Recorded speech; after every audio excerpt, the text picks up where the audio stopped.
بسم اللہ الرحمن الرحیم۔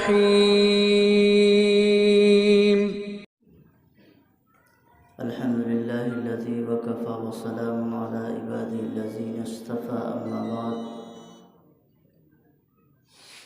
کل نفس ذائقۃ الموت۔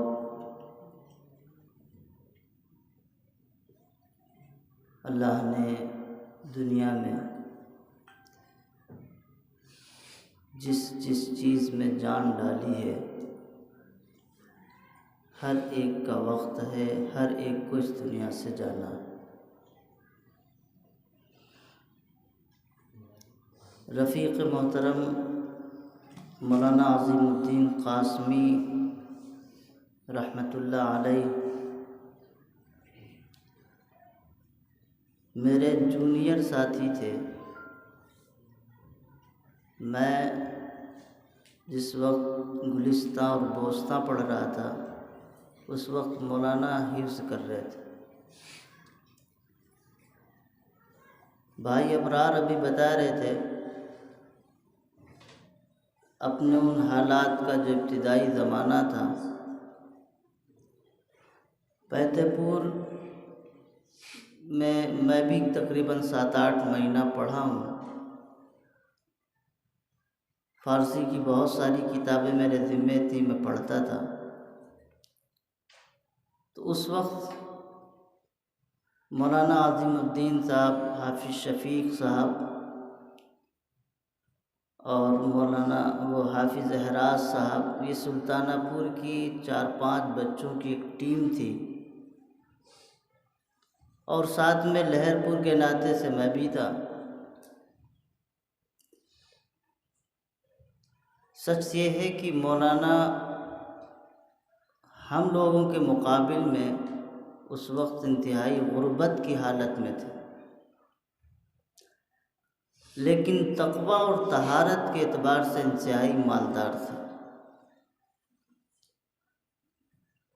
اللہ نے انہیں خوش اخلاقی بھی دی تھی، معاملہ فہمی بھی دی تھی، سنجیدہ اور متانت ان کی زندگی تھی، اور بہت ساری خوبیاں ہیں۔ میں سمجھتا ہوں کہ آج کے زمانے میں نوجوان علماء میں وہ خوبیاں ملنا مشکل ہے۔ جس بے سر و سامانی کے عالم میں مولانا 10 سال تک مسلسل جہانگیر آباد کے 2 مدرسوں میں خدمت کرتے رہے۔ ایک پروگرام تھا، مجھے جہانگیر آباد جانا تھا۔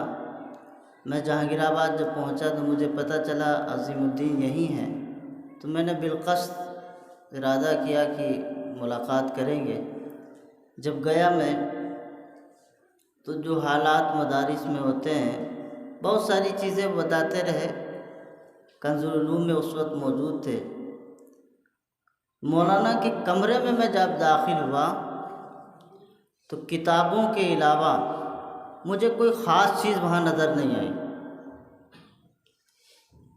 اور یہ سچ ہے کہ علمی اعتبار سے انہوں نے ایک فصل تیار کر دی ہے، جو جہانگیر آباد علاقے سے لے کر کے مختلف جگہوں پر ان کے شاگرد 10 سال تک پڑھایا ہے۔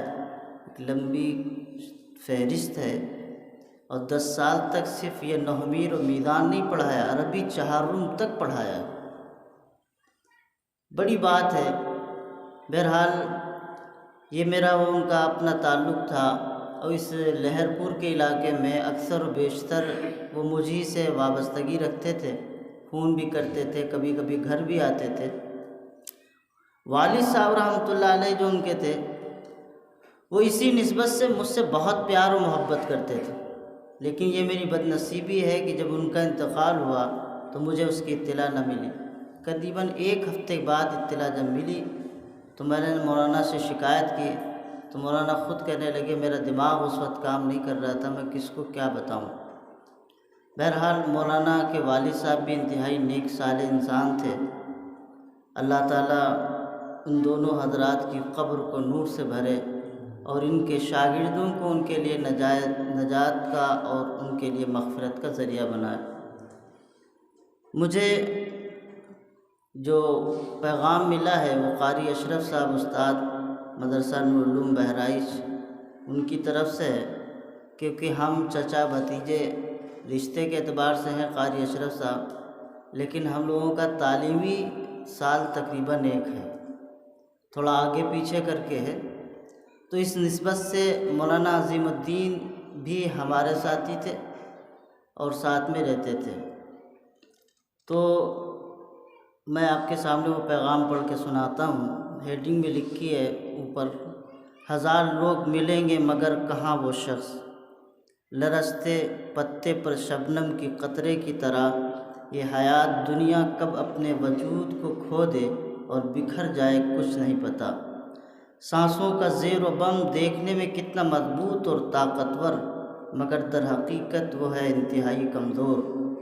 جیسے ریت کے بنے ہوئے گھر کتنے ہی بڑے اور خوشنما کیوں نہ ہوں، ہلکی سی ٹھوکر انہیں اپنا وجود بکھارنے پر مجبور کر دیتی ہے۔ انسانوں کی آمد و رفت اس دنیا چکا چوند میں عام معمول ہے، ہاں کسی کا جانا ان کا تنہا جانا نہیں ہوتا، ان کے بچھڑنے کو ایک زمانہ یاد بھی کرتا ہے اور روتا بھی ہے۔ مولانا عظیم الدین قاسمی، خدا کروٹ انہیں چین و سکون نصیب فرمائے، ایک جہد مسلسل کا نام ہے۔ زندگی کی کٹھنائیاں پریشانیاں بہت قریب سے انہوں نے دیکھی ہیں، مگر حوصلہ ان کا تازہ دم ہی رہا ہے۔